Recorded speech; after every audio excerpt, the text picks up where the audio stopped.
Court Justice Stephen Breyer's upcoming retirement gives President Biden the opportunity to make his first appointment to the bench. And though the president's pick won't change the ideological makeup of the Supreme Court, his promise to nominate the first black woman to sit on that court will likely be a much-needed boost for Democrats headed into this year's midterm elections. Joining me now to talk about the court and the upcoming session is Jessica Levinson. She is a clinical professor of law and the director of Loyola Law School Public Service Institute, and Julia Manchester, national reporter with The Hill. Thank you both so much for being here. Thank you. Thank you. So, Professor Levinson, I want to start with you and President Biden's promise to nominate the first black woman to the court. For once, there seems to be somewhat of an agreement across the aisle. I want you to take a listen to President Biden and then Senator Lindsey Graham. The person I will nominate will be someone with extraordinary qualifications, character, experience, and integrity. And that person will be the first black woman ever nominated to the United States Supreme Court. I can't think of a better person for President Biden to consider for the Supreme Court than Michelle Childs. She has wide support in our state. She's considered to be a fair-minded, highly gifted jurist. That's kind of a breath of fresh air, something different you don't see every day. Do you think there will still be a lot of contention here, though? And who are your guesses as to who Breyer's replacement will be? Absolutely. I'm not sure that that really indicates that there's bipartisan agreement here so much as that Lindsey Graham, the senator from South Carolina, is supporting Judge Childs, a judge from South Carolina. So I'm not sure we can read any, frankly, more than that into this.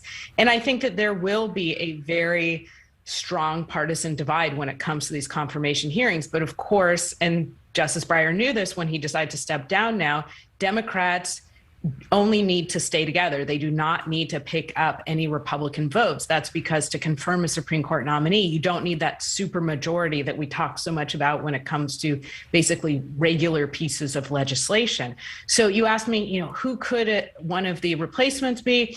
DC Court of Appeals Judge Ketanji Brown Jackson, I think absolutely one of the front runners. She herself clerked for Justice Breyer. Somebody else I'm talking to from California Supreme Court Justice Leandra Kruger, also seen as a front runner, also clerked on the Supreme Court.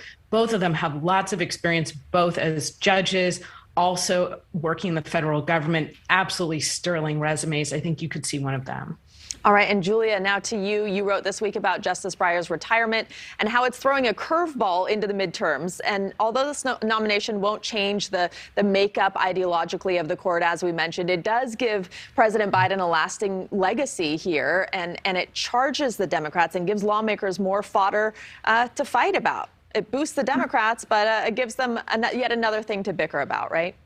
Absolutely, Rutabaga. I think now that you have Breyer set to retire, you have Democrats with a new topic, something to talk about that's a bit more positive than other topics like inflation, like Build Back Better being stalled in the Senate, or voting rights being stalled or not passing because of reluctance to get rid of or reform the filibuster. So this is something that can really, I think, really amp up Democrats right now, knowing that there will be another liberal judge, likely a younger liberal judge, who could impact the makeup of the court going forward. And you're seeing that Democrats want to do this as soon as possible for the same reasons that Republicans wanted to do it as soon as possible in 2018, as well as in 2020, other election years, because, right now you have a Democratic president, a Democratic majority in the Senate, so they want to get this going. There's also a number of issues right now that will impact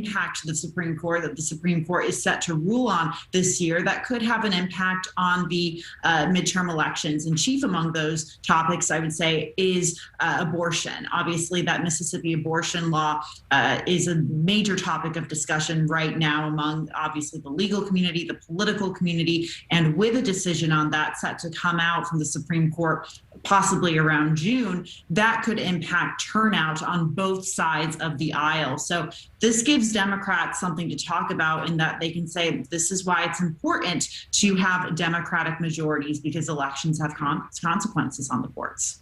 Yeah, Professor Levinson, I want to go back to you. The Supreme Court taking on affirmative action. That's another a big topic this term. Two cases, one involving Harvard, one involving North Carolina. This is a big case. What do you predict here going forward?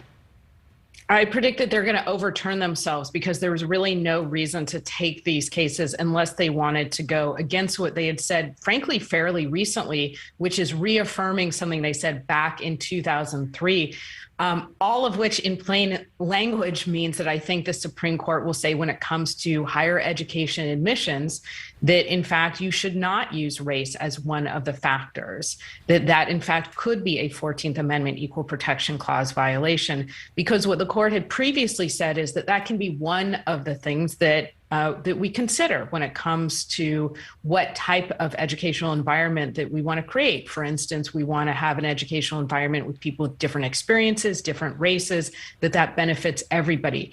The court has said no specific quota system, but it certainly can be one of the factors that is considered. I think the court decided to take the cases from Harvard, a private institution, and the University of North Carolina, a public institution, because they bring up different issues, but the court wants to make what I suspect will be a sweeping decision where they overturn what they previously said. Everybody look for more of this. This is a solid 6-3 conservative majority.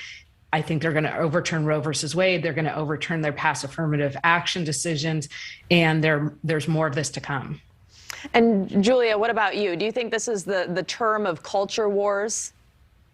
Absolutely. I think you're seeing this play out not only at the Supreme Court, but really across the country. And you're seeing very much a lot of candidates, obviously, running in midterm elections, running on these culture war issues. But you also see in specific states, particularly in Virginia, you see that Governor Glenn Youngkin, the new Republican governor of that Commonwealth, has been instituting quite a bit of culturally conservative policies, especially when it comes to the education and the pandemic, banning critical race theory from classrooms, setting up a tip line for parents to supposedly report, what they would call, the administration would call decisive or divisive practices when it comes to education and critical race theory. So I think what you're seeing playing out on the court when it comes to issues like affirmative action and abortion is really a reflection of what the United States is going through right now and how incredibly divided we are